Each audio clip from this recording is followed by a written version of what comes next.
morning, everybody. We're here this morning at Windswept Willow Farms talking about our animal security. We do not yet have a livestock guardian dog, but there are a lot of things we do to keep everyone safe, don't we, Lily? The first thing we do is we lock everything away at night. Now, Lily will not go in with other goats, but I have put gates on the barn cross sections here, which I talked about in another video, and their gates are closed at night to keep her in. Everyone else comes in here for the evening. And it was a metal barn, so I couldn't figure out at first, but I used plumbing scrap, just screw it on with self-tapping screws.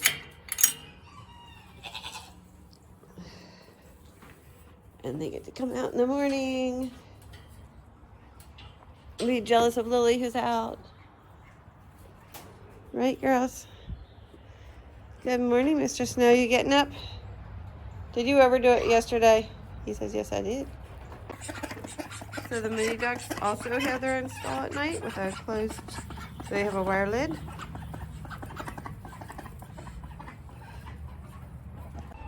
This is actually my current problem because with the wire lid, I can't get up here, and this guy has decided to camp out up here. I have relocated, I'm pretty sure, this exact snake back to the woods a few times, and he likes it here. He comes up to the barn, and he sits, and he steals my one chicken's eggs. It's very annoying. So I tried to chase him off, and he wouldn't go. He just got up here on this ledge, and he's hiding from me. Been here all night. So another thing I do is I have little solar motion lights just about everywhere. They don't cost a ton. This is a stick-on kind that I got from Harbor Freight. I have a couple different models. See, over here on the other side of the barn, I have a solar panel that I really should readjust back here. And it comes over here to a light that actually comes on in the evening and just is on over here in the corner. Of course, the main part of our security is this solar panel, or solar energizer. This is Zariba. It's a 5-mile one. It has deterred a bear, even though the 5-mile one is supposed to be not strong enough to deter a bear. He put his nose on it and got himself a good zap. So we had a lot of trouble figuring this out the first time we did it.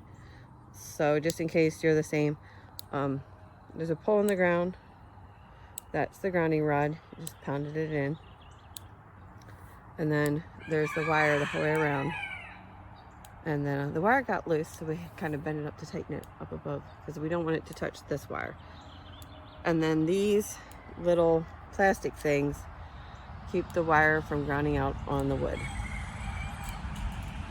Then we just got these alligator clip ends, and we've got a red one and an orange one. The red one is on the wire, comes over on here.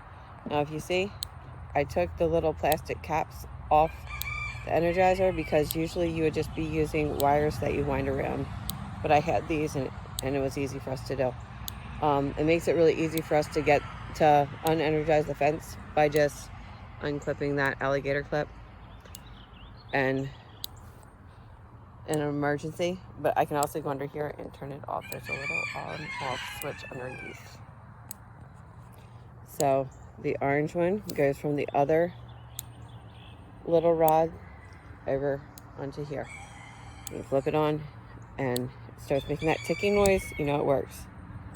I did have to replace it because I had fire ants get in the last one. Really bizarre, and they put tunnels all through it, and it worked for a year and they killed it. But usually they last a good long while. Of course, all the gates are always locked, and this gate was like this when I moved in. It's a little too high. You could have just about anything squeezed under there but a bear. So with added panels. And then there was this gap here. So I actually put in another post here and ran another piece of the no climb fence. So, and it's secure with metal zip ties. And that has enabled us to make this area, which was the big weakness, secure. Now this was one of those little Amazon.com purchases. It's a, like, I don't know how big it is. Like 20 by 10 or something. The wire they come with is very flimsy. So I used their wire, cattle panels, and then I lined the cattle panels with chicken wire. If I did it over again, I think I'd line the cattle panels with a 1/4-inch mesh and not even use their wire. But after I put the wire up and saw how flimsy it is, I did the additional. And then I put a tarp the whole way across the roof, and then I staked it down. The stakes, it stayed so far. I don't know what it would do in a huge weather event. But these guys are pretty happy back there in there. They go in their little house at night, which has its own little solar light that recharges. And I have this big solar light here, which is motion activated, which is really nice. It pops on, it's really strong.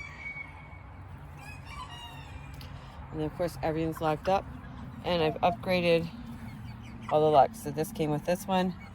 This actually has a little, you have to pull it back. It's a little tricky. Hi guys. So everyone gets shut away at night, whether they like it or not.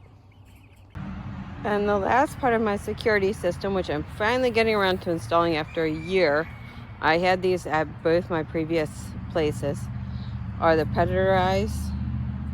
So it's a solar thing, and see it starting to flash like little eyes in the night. You put it at different heights.